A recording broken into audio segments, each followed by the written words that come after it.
सज्जनों और देवियों, हमारे जीवन में विश्वास का महत्व है और विवेक का महत्व है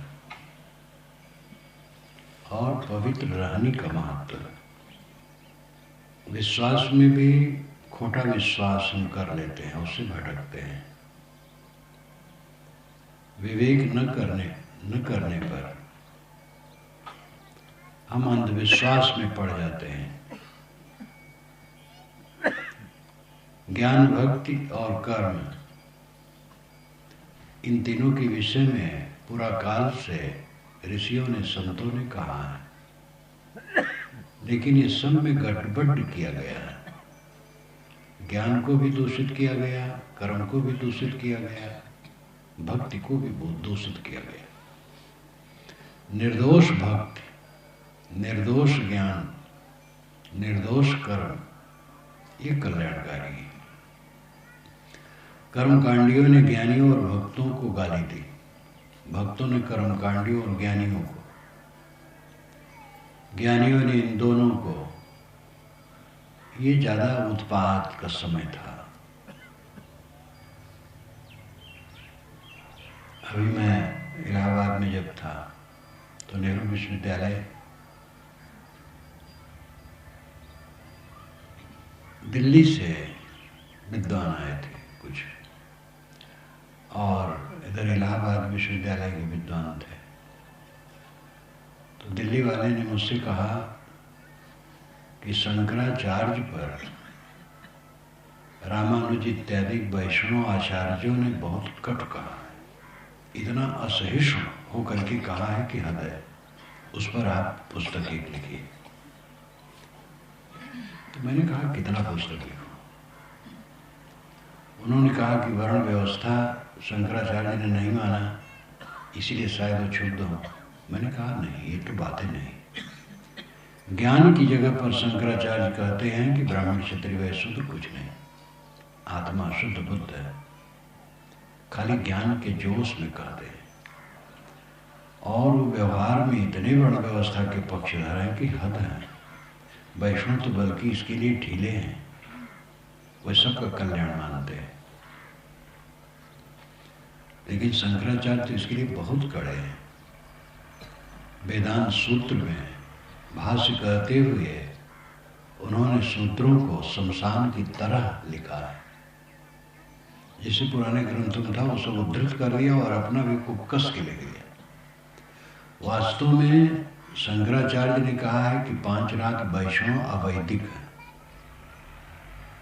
5 रात वैष्णव जो नारायणी भक्ति चलाए, विष्णु केंद्रित भक्ति, वो सब चाहे राम मानने वाले हों चाहे कृष्ण मानने वाले हों, सब अवैदिक हैं।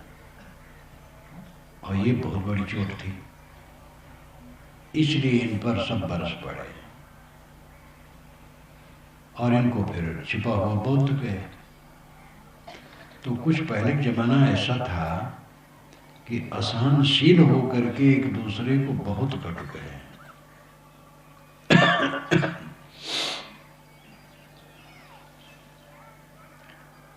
लेकिन विवेक से देखा जाए तो कर्म की जरूरत है, भक्ति की जरूरत है, ज्ञान की जरूरत है। एक से काम ही नहीं बन सकता है।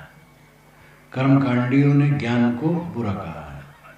कलकत्ता में इस्कान के जो मुख्य आचार्य थे, आधुनिक प्रभुपाद जी महाराज, जिन्होंने हरे राम हरे कृष्ण को देश विदेश में फैलाया, उनका मैं भाषण सुन रहा था तो शुरू किए, बस यही इसी पर शुरू किए, सज्जनों, ज्ञानी पागल होता है पागल, पागल होता है पागल। ये उनका पहला वचन था, ज्ञानी पागल होता है पागल। वो भक्त पक्षी हैं, श्री कृष्ण को परम मानते हैं, तो पहला वचन ही उनका था, ज्ञानी पागल होता है पागल। अंत में क्या कहते हैं? वासना छोड़ करके अपने आत्मा में शांत हो गया, वही उसे कल्याण है। अभी तो ज्ञानी की बात उन्होंने कह दी, भक्ति की बात तो नहीं कही। ये नहीं कहा कि कृष्ण को परमात्मा मानोगे तो कल्याण होगा। ज्ञानी की बात कह दी और ज्ञानी को पागल करे। ये सब एकांगी चिंतन है। ज्ञान, भक्ति और कर्म तीनों को लेकर के कल्याण होगा। सामान्य काम भी ज्ञान, भक्ति और कर्म की जरूरत होती, जो हम सामान्य काम करते हैं। सामान्य काम करते हैं तो उसके विषय में हमें ज्ञान चाहिए। जैसे हल चलाना है तो हल चलाने का ज्ञान चाहिए, और फिर कर्म चाहिए, हल चलाया जाए, और भक्ति चाहिए, श्रद्धा से चलाया जाए, नहीं तो खेत अच्छा नहीं जोता जा सकता। रोटी बनाना है, भात बनाना है, ज्ञान चाहिए उसका, और श्रद्धा चाहिए, श्रद्धा से बनाए, और कर्म चाहिए, अन्न, बर्तन, ईंधन, पानी सबका संपादन करके पकाना, ये कर्म है। कोई भी काम ले लो, बिना कर्म, ज्ञान, भक्ति के वो उज्जवल हो ही नहीं सकता है। शास्त्र बहुत है, ऋषिमुनि बहुत है, और परंपरा में ज्ञानी बहुत हुए हैं। उन सब के वचनों में अच्छी बातें भी हैं, गलत बातें भी हैं, सही बातें भी हैं, झूठ बातें भी, महिमा में भी हैं। इसलिए विवेकी बन करके समझने की जरूरत है। कबीर साहब का दृष्टिकोण यही था कि कोई भी पुस्तक स्वतः प्रमाण नहीं, कोई महापुरुष स्वतः प्रमाण नहीं, कोई परंपरा स्वतः प्रमाण नहीं। विचार से जो सत्य ठहरे वही मानना चाहिए। साधु ऐसा चाहिए जैसा सूत सुभाए, सार सार को गए रहे थोथा दे उड़ाए। और वेद में भी इसके लिए कहा गया, सत्य में उतना पुनंतो यत्र धीरा मनसा वाचन कर। जैसे चलनी से सत्तू छाना जाता है, भुना हुआ आटा, वैसे विवेक से वाणी को छानो। बीच बीच में पंडितों ने भी कहा है, युक्त युक्तम उपादेयम वचनम बालकादप अन्य तृणमु त्याज्यम उपभोक्तम पदयोनिना। युक्त पूर्वक वचन बालक के भी प्रिय है, अयुक्त वचन ब्रह्मा का है तो भी नहीं मानना चाहिए, पंडितों ने भी कहा है। इसलिए हम लोगों को विचार करके ग्रहण करने की आवश्यकता है। भक्ति के नाम पर अंधविश्वास, विश्वास के नाम पर घोर अंधकार में विश्वास, भूत प्रेत जादू टोना जंतर मंत्र झाड़ फूक, घोर अंधकार में। भूत प्रेत नाम की कोई चीज नहीं, अंग फड़कने से कोई हानि लाभ नहीं होता है, छूछा और भरा घड़ा देखने से कोई हानि लाभ नहीं होता है, कोई दिन अपवित्र नहीं है, सारे दिन पवित्र है। दिशाशूल नाम की कोई चीज नहीं है, किसी दिशा में किसी तरफ जाओ कोई नुकसान होने वाला नहीं। लेकिन ये सब बकवास शास्त्रों में भरी है, रामायण में, महाभारत में, पुराणों में, ये सब में कहानी के माध्यम से भरी हुई है। तो ये अंधविश्वास आदमी के दिमाग में जम गया है, और उससे भटकाने वाले लोग भटकाते रहते हैं। अभी मैं इलाहाबाद में था तो एक फोन आया, वो बड़े अफसर हुए हैं, अभी रिटायरमेंट उनका हुआ है, नगर आयुक्त रहे, कुछ कमिश्नर भी रहे, काका रहे, बड़े बड़े पदों पर रहे। मेरी बीजेपी व्याख्या वो 20 वर्ष से पढ़ते हैं, खूब कट्टर पारखी। वो कबीरपंथी महंतों से भी जाकर के पूछते हैं कि आप चमत्कार मानते हैं कि नहीं मानते। ये करीब करीब 90 गाँव के सोखा हैं, और ये मेरे सामने स्वीकार किए हैं कि भूत प्रेत नहीं होते हैं, आपसे बंदगी करना चाहते हैं। तो मैंने फ़ोन लिया तो उन्होंने कहा, हाँ महाराज भूत प्रेत नहीं होते हैं।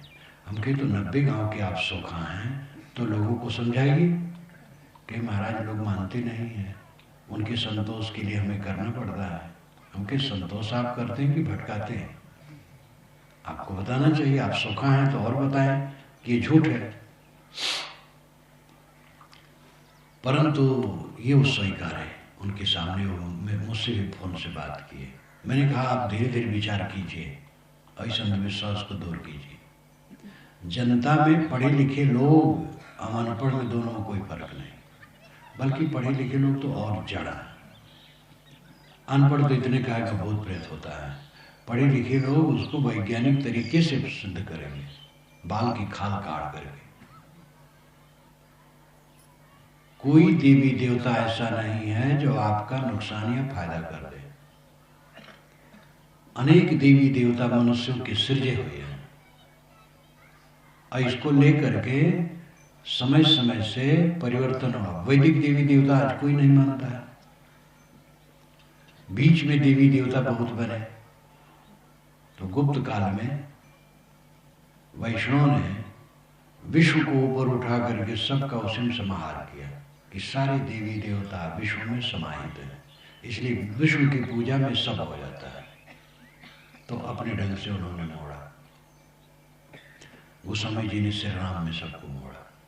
इस श्री राम की उपासना करते हो तो सब देवी देवता हो गए, अलग अलग की जरूरत नहीं, केवल राम। तो ये भी एक प्रयास है किसी विशेष को मान करके उसी में सबको समाहित करना। किंतु तथ्य यह है कि जितने महापुरुष हैं वो सब आदरणीय, और देवी देवता जितने बनाए जाते हैं वो मनुष्यों के कल्पित हैं, और उसी अंधविश्वास में लोग लटके रहते हैं और अपने अमूल्य समय को बर्बाद करते हैं।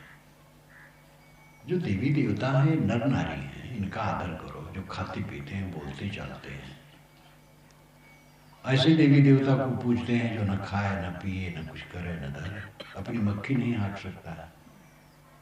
तो ऐसे देवी देवता को समझो जो खाते पीते हैं, बोलते चालते हैं, उन पर अपना दृष्टि केंद्रित करो। परमात्मा बाहर नहीं, परमात्मा आत्मा है। बाहर आज तक कोई खोज करके परमात्मा नहीं पाया। इन सब बातों पर विचार करना चाहिए, अंधविश्वास से ऊपर उठना चाहिए। कोई तकलीफ हो, भूत प्रेत मान करके झाड़ फूंक कराने की आवश्यकता नहीं। दवाई करो, संयम करो, डॉक्टर को दिखाओ। और हानि लाभ तो संसार में होते रहते हैं। हानि लाभ हो जाता है, प्रिय आदमी नहीं रह जाता है, चीजें बिगड़ जाती हैं, सबके जीवन में होता है। इसलिए इन बातों पर विचार करो, अंधविश्वास से ऊपर उठो। ये समझ लो कि आपके कर्म के अलावा आपको तकलीफ देने वाला कोई नहीं। हमारा और आपका जो कर्म है वो कर्म ही फल के रूप में आता है। इसलिए कर्मों को सुधार करने की चेष्टा करनी चाहिए। जो बीता है कर्म फल भोग सामने आएगा, भोग लेंगे, लेकिन आज से हमें सुधार करने की जरूरत है। चारों तरफ देवी देव देखो, इतने देवी देवता यहाँ बैठे हैं। आदमी मनुष्य को देवी देवता, प्राणी को देवी देवता नहीं मानता है। बहुत देवी देवता पूजने वाले और भगवान की उपासना करने वाले बिना घूस लिए ऑफिस में काम नहीं करते, दुकान पर ग्राहकों को ठगते हैं, और भगवान सब मानते, देवी देवता सब मानते। ये कौन मानना? असली देवी देवता तो आपकी दुकान पर आते हैं, ऑफिस में आते हैं, घर में हैं, सड़क पर हैं, कार्यालय में हैं, हर जगह हैं। ये प्राणी देवी देवता, इनके साथ सुंदर बर्ताव करना, ये असली भक्ति है। और इस पर लोग ध्यान नहीं देते हैं। जो नहीं खाते हैं उनको खिलाते हैं, और जो खाते हैं उनकी खुराक छीनते हैं। परोस दिए भोजन और मंत्र पढ़ दिए, तो दियम वस्तु गोविंदम तो हमें उस समर्पय, पानी उछाल दिए और कुल अपना खा लिए। असली सेवा है जो खाता हो उसको खिलाओ, और कम से कम न खिला पाओ तो किसी की खुराक न छीनो। अहिंसा व्रत, प्राण मात्र के प्रति सुंदर बर्ताव, इसकी आवश्यकता है। भक्ति हमारी होनी चाहिए, लेकिन भक्ति साधारण तभी होगी जो वो चैतन्य के लिए हो। माँ बाप है चैतन्य, उन्होंने व्यवहारिक दृष्टि से बड़ा उपकार किया है, उनके प्रति भक्त होनी चाहिए। बड़ों का आदर करोगे तो समाज में व्यवस्था रहेगी, अब आप भी बुढ़ाओगे तो आप भी आदर पाओगे। जो अपने माँ बाप का तिरस्कार करते हैं उनके बच्चे उनके लिए क्या करेंगे, वही तो देखेंगे। इसलिए मर्यादा का पालन, भक्ति हमारी चेतन केंद्रित होनी चाहिए। माँ बाप के रूप में, बूढ़े बुजुर्ग के रूप में, प्राण मात्र के रूप में। प्राण मात्र भगवत स्वरूप है। विराट स्वरूप का दर्शन वेद में आता है, रामायण और गीता में भी आता है। रामायण गीता वाला तो सांप्रदायिक है, वेद वाला सच है। वेद से ही नकल किया गया है गीता में। गीता में श्री कृष्ण ने अपने शरीर में पूरा संसार दिखाया है अर्जुन को, और गोस्वामी जी ने काकभूषण के संपर्क में करके दिखाया। दोनों काल्पनिक है। गीता की रचना तो ईसा के 300-400 वर्ष पहले से लेके 400-500 वर्ष बाद तक हुई है। तो ये दोनों जो विराट स्वरूप का दर्शन है काल्पनिक है, वेद का असली है। सहस्रीर्षा पुरुषा सहस्राक्ष सहस्रपाद सभूमि विश्वतो वृत्ता तिष्ठत दशांगुलम, ये पुरुष सूक्त में ऋग्वेद में आता है। उस विराट पुरुष के हजारों हाथ पैर सिर ग्रीवा हैं और पूरी जमीन में घेर करके 10 अंगुल के ऊपर बैठा है, ये इसका अर्थ है। सहस्रीर्षा पुरुषा सहस्राक्ष सहस्रपाद, उस पुरुष के 1000 हाथ, 1000 पैर, 1000 आंखें, सिर इत्यादि है। स भूमि विश्वतो वृत्ता, वह भूमि पर, जमीन पर, विश्वतो सब तरफ से, वृत्त घेर करके, अतिष्ठित ऊपर बैठा, दशांगुलम 10 अंगुल पर। यहाँ बाहर और भीतर दोनों का वर्णन है। पूरे भूमंडल में प्राणी है, इसलिए भूमि पर कहा गया, पूरे भूमि पर वृत्त घेरे हुए है प्राणी। और अंदर में अनुभव कहाँ होगा? 10 अंगुलम अतिष्ठित, नाभि से नापो तो 10 अंगुल पर हृदय पड़ेगा, हृदय में वो बैठा है। मतलब यह है कि अपने हृदय में जो है आत्मा, वो अपना स्वरूप है। और बाहर ये प्राणी है, ये सगुण स्वरूप है। बाहर भी भगवान है, भीतर भी भगवान है। भीतर अपना अंतरात्मा है और बाहर ही प्राणी है। इनके साथ सुंदर बर्ताव करो। विराट पुरुष, प्राणियों का समूह विराट पुरुष है। इस समय देखो विराट पुरुष बैठा है, आधे में स्त्री आधे में पुरुष। आपने शिव जी का चित्र कहीं देखा होगा, अर्धनारीश्वर कहते हैं, आधा स्त्री आधा पुरुष है। ऐसा कोई शिव नहीं हुआ। वास्तव में समाज को लेकर के कहा गया, समाज में आधे में स्त्री आधे में पुरुष है। ये दोनों मिलकर के शिव, प्राणियों का समूह विराट स्वरूप परमात्मा है। इनके प्रति श्रद्धा करो, इनके प्रति श्रद्धा नहीं, और इसीलिए मार काट, बेईमानी, बदमाशी सब तरफ चल रहा है। घर में कला, परिवार में कला, समाज में कला, पंथ में कला, एक दूसरे के प्रति काटने की चेष्टा, तोड़ने की चेष्टा, नुकसान करने की चेष्टा। अब भगवान के भक्त सभी बन गए। घर का मालिक रात में सोने चलता और कहता, भगवान अब मैं सोने जा रहा हूं, तो ही रक्षक है। और दीवार के पिछवाड़े चोर खड़ा दीवार में सेंध मारना शुरू करता तो कहता है, भगवान अब शुरू करता हूं आपके नाम से दांव लगाना। तो भगवान का नाम तो सब भुनाते हैं, इससे कोई फायदा नहीं। भगवान की भक्ति की चरितार्थता है प्राणियों के प्रति सुंदर बर्ताव। विराट स्वरूप भगवान के प्रति भक्ति, यह प्राणियों के प्रति उदार बर्ताव है। किसी को मन वाणी कर्म से तकलीफ देने की भावना न होना। और जब ऐसा होगा, सास बहू कैसे लड़ेंगे, देवरान जेठान कैसे लड़ेंगे, पिता पुत्र कैसे कला करेंगे, भाई भाई कैसे कला करेंगे, पड़ोसी के प्रति आपका दुर्भाव कैसे होगा। सब तो परमात्मा है, किसको आप तकलीफ देंगे। जवानी जमा खर्च परमात्मा खूब चलता है।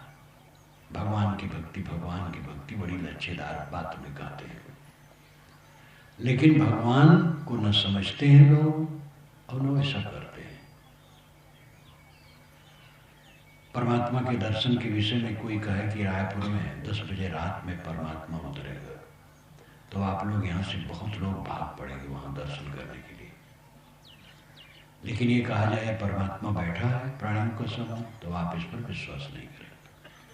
यही हमारा सबसे बड़ा अनुचित विचार है।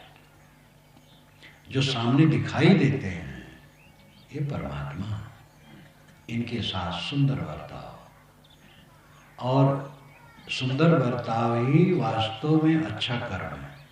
हवन करना तो एक परंपरा है, हवन करना कर्म कांड मान लिए, हवन कर्म नहीं है। कर्म है सुंदर बर्ताव, सभी प्राणियों के साथ सुंदर बर्ताव करना, ये अच्छा कर्म है। सुंदर बर्ताव वही कर सकता है जो अपने पर त्याग रखता है। शील और संयम ये दोनों को अलग अलग नहीं किया जा सकता। सनातन धर्म क्या है? कल मैंने कहा था कि सनातन धर्म का अर्थ आजकल यही मानते हैं हिंदू लोग, रामकृष्ण को अवतार मानना, बड़ व्यवस्था मानना, गंगा जमुना नदियों को पवित्र तीर्थ मानना, गणेश गौरी की पूजा करना, यही सब सनातन धर्म है। ये सनातन धर्म नहीं, ये अपने ढंग से धर्म है। सनातन धर्म है अपने पर संयम करना और दूसरे के साथ शील का बर्ताव करना। सनातन उसे कहते हैं जो विश्वव्यापी हो और कालव्यापी हो, देशव्यापी हो और कालव्यापी हो, सभी देश में जो हो और सभी काल में मान्य हो। हिंदू में ये सब लोग नहीं मानते, रामकृष्ण को अवतार सब हिंदू नहीं मानते हैं, गौरी गणेश की पूजा सब हिंदू नहीं करते, सब तीर्थ में नहीं जाते सब हिंदू, मुसलमान तो मानेंगे ही नहीं, और नाम कितना लिया जाए, बहुत नहीं मानेंगे। अगर नमाज पढ़ना, रोजा रहना मान लिया जाए धर्म, तो हिंदू नहीं करते हैं। तो ये सब अपने अपने संप्रदाय की बात है। सनातन धर्म तो संयम और शील है जो विश्वव्यापी है, देशव्यापी है और कालव्यापी है। अपने पर संयम और दूसरे के लिए शील का बर्ताव, अपने पर कठोर और दूसरे पर कोमल, अपने को क्षमा न करना, सदैव अपने को कसे रहना और दूसरे के लिए कोमल बर्ताव करना। जो अपने पर संयम करेगा वही दूसरे के साथ शील का बर्ताव, कोमल बर्ताव कर सकेगा, और जो अपने पर ढील ढाल रहेगा आचरण से, वो दूसरे के साथ अच्छा बर्ताव नहीं कर सकता है। ये सनातन धर्म है, यहाँ मान्य है, विदेश में मान्य है, लाखों वर्ष पूर्व मान्य रहा, लाखों वर्ष बाद भी मान्य रहेगा। किसी लोक में आप चले जाइए, अगर वहाँ मनुष्य हैं और सुसंस्कृत हैं तो इसकी मान्यता वहाँ भी होगी। दूसरे भूमंडल में वेद, पुराण, कुरान, बाइबल, रामायण, गीता सब कुछ नहीं हुए। राम रहीम जो कुछ हम लोग कहते कुछ नहीं हुआ, वो अपने ढंग का कुछ हुआ, लेकिन इसकी मान्यता का खंडन कोई नहीं कर सकता है। अपने पर संयम करो और दूसरे के साथ शील का बर्ताव करो। ये हर देश में और हर काल में मान्य रहेगा। ये सनातन धर्म है। इस सनातन धर्म का पालन ही सच्ची भक्ति है। व्यवहारिक कल्याण जिनके द्वारा होता है उनके प्रति हमें विनम्र होना चाहिए। माँ बाप का दर्जा है, बड़े बूढ़ों का दर्जा है। आध्यात्मिक कल्याण जहाँ से हमारा होता है वहाँ गुरु संत से हमें विनम्र होना चाहिए, इनके पर आदर भाव और सुंदर बर्ताव करना चाहिए। कहीं भी हम कुछ सीखते हैं तो वहाँ गुरु मानते हैं। गुरु अनेक होते हैं, 7 गुरु का वर्णन किया गया है, लेकिन वैसे देखा जाए तो गुरु अगणित है। जिस विषय का जो ज्ञान दिया उसका वो गुरु हो गए। सदगुरु एक होता है जहाँ से सब भ्रम खत्म हो जाए और जिनके आचरण और रहनी से अपना मन पूर्ण संतुष्ट हो कि वहाँ से हमें बल लेना है, आधार लेना है। ऐसा सदगुरु होता है। सदगुरु मिले थे जाए जिम संशय भ्रम समलाए, गोस्वामी जी ने कहा। जाको सदगुरु न मिला व्याकुल दो दिश धाय, आंख न सूझे बावरा घर तेरे खुर होता है, एक कवि साहब ने कहा। ये तो सब में मान्य है गुरु की उपासना, क्योंकि वो प्रत्यक्ष बोध देता है और अपनी पवित्र रहनी से भी हमें प्रभावित करता है। काम क्रोध लोभ मोह में नहीं पड़ना चाहिए, सभी कहते हैं, लेकिन काम क्रोध लोभ मोह में उलझे तो श्रोता को समझ में नहीं आता है, लगता है कहावत है। लेकिन ऐसा व्यक्ति हमारे बीच में हो जो काम क्रोध लोभ मोह से रहित हो, तब हमें आशा जगती है कि ऐसा होता है और हम भी इससे मुक्त हो सकते हैं। इसलिए वाणी की आवाज से अधिक रहनी की आवाज होती है।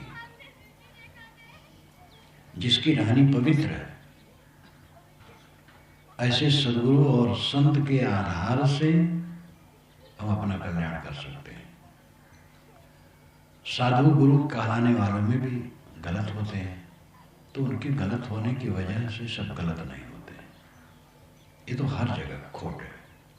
जहाँ समूह है वहाँ गलती आएगी। और ऋषि मुनि भटक गए तो इसका मतलब नहीं कि सब भटक जाएंगे।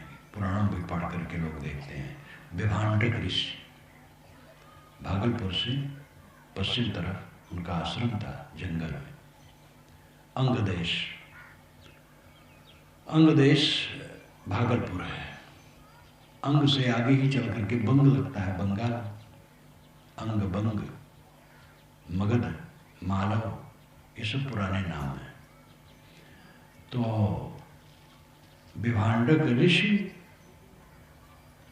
स्नान कर रहे थे, उर्वशी अप्सरा जा रही थी, उसको देख के मोह हो गए, तो उनका वीर स्खलित हो गया पानी में। तो एक मृगी ने पी लिया तो उसको गर्भ रह गया, तो उससे बच्चा पैदा हुआ। वही श्रृंगी ऋषि। ये बिल्कुल उल्टा बात है। वीर जब शिश्न से निकलेगा, पानी में जाएगा, वो पी ले तो उससे गर्भाधान कैसे हो जाएगा? गर्भाधान का रास्ता अलग है। और पुरुष के बीच, मनुष्य पुरुष के बीच से हिरनी को बच्चा पैदा हुआ, ये भी गलत है। जंगल में रहते थे, जंगल की किसी स्त्री से वो भटक गए, नहीं रह पाए अपने कायदे में, और उसको गर्भवती कर ली। और माँ हो सकता अल्पायु में मर गई। बच्चा माँ का मुंह भी नहीं देख पाया, जान नहीं पाया कुछ, अबोध में ही माता मर गई। तो नारी को उसने देखा ही नहीं, श्रृंगी ऋषि ने, और ये पिता ही पाले। अंग देश के राजा ने पानी नहीं बरस रहा था, तो कोई कहा कि श्रृंगी ऋषि बहुत पवित्र है और उनको लाया जाए तो पानी बरसे। तो वेश्या को भेजा गया, तो वेश्या उसे रिझा उछा करके लाई। ये कहावत है, कथा में है। पानी नहीं बरसा तो किसी के आने से पानी बरसे, ये भी कल्पना। पुराणों में, महाकाव्यों में कल्पना की बातें बहुत हैं। खास बात यह है कि विभांडक को स्वयं भी अपने में संतुलन नहीं रह गया था, और वो किसी वनवासी स्त्री से बच्चा पैदा कर दिया। ये सीधी सी बात है। प्रकृति विरुद्ध कहीं सृष्टि नहीं होती है, लेकिन उसको अतिरंजना में लगा दी। ऐसी ऐसी बातें बहुत लिखी पड़ी जाती है। महाराज राम के लिए कहा जाता है क्षीर भोजन से पैदा हो गए। खीर, अग्नि में से अग्नि देवता निकला और खीर लेकर के निकला, ये कहाँ संभव है? सीता जी पृथ्वी फोड़ के निकल आई, कबीर साहब कमल फूल में प्रकट हो गए, कैसे हो सकता है? कोई नहीं जन्मे माता पिता बिन बांधी बेद के नीति, तुम्हारे तो सब महती उपजे असमरे नहीं रीति। सृष्टि क्रम जैसे मानवीय सृष्टि क्रम है, वैसे ही सब जगह लागू है। धर्म के ग्रंथों में उटपटांग बातें बीच बीच में बहुत आई हैं, उन सब पर विवेक करने की आवश्यकता है।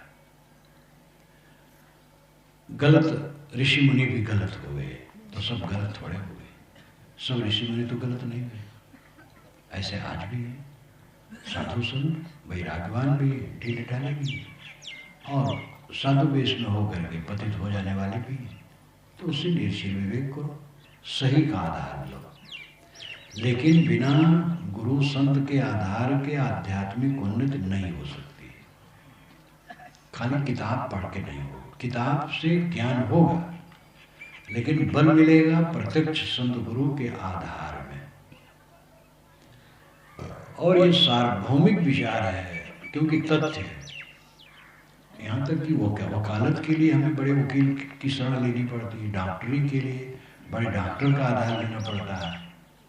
तो भक्ति का अपना पक्ष है, जहाँ से हमें आध्यात्मिक आधिभौतिक कल्याण हो, वहाँ हमें भक्ति रखनी चाहिए। माता पिता से आधिभौतिक कल्याण हुआ, जीवन की रक्षा हुई, उनके प्रति हमारा आदर होना चाहिए। और गुरु और संत से आध्यात्मिक बोध होता है, उनके प्रति आदर रख करके हमें आत्मज्ञान को समझना चाहिए। अंततः भक्ति स्वरूप स्थित है, आत्मलीनता, आत्मा ही की भक्ति, आत्मा में लीन होना भक्ति, असली भक्ति है। भक्ति का अर्थ होता है विभाजन करना, सबसे अलग हो जाना, अपने आत्मलीनता में स्थित हो जाना, ये अंतिम भक्ति है। पहले जहाँ से आत्मज्ञान हो, वो आधार जहाँ है उसके प्रति समर्पण भाव भक्ति है। जहाँ से हमें, जिस मनुष्य के द्वारा हमें आत्मज्ञान हुआ और सहारा मिलता है, उसके प्रति भक्ति। अब अंततः आत्मा के प्रति भक्ति, अपने आत्मा को सबसे अलग समझ करके निष्काम निर्माण हो जाना। ज्ञान की ये बात है कि कुछ किसी के साथ नहीं है, इसको हम देखते हैं नजरों नजर। हम लोगों का शिशुपना चला गया, बचपना चला गया, जवानी चली गई, अधेड़ हम सब में बहुत लोग हो गए, बुढ़ापा आ गया, शरीर कुछ दिन रहा तो जर्जरता भी आएगी, वो भी नहीं रहेगी, मौत आएगी, मौत भी नहीं रहेगी, मौत भी चली जाएगी, कुछ रहता नहीं। लेकिन आप अपने साथ सब समय रहते हैं, आत्मा के साथ आत्मा सब समय है। इतने लोग, कई गांव से लोग आए हैं और वह अपने को लेकर के आए हैं, बाकी चीजें छोड़ के आए हैं। आप अपने को छोड़ करके कहीं अलग नहीं हो सकते हैं, ये संभव ही नहीं है कि आत्मा को छोड़ के रहा जा सके, कहीं जाया जा सके। आत्मा से आत्मा अभिन्न है, जीव से जीव अभिन्न है। इस यथार्थता को समझो और इस जीवन में रह करके ऐसा काम करो जिससे परम शांति की प्राप्ति हो।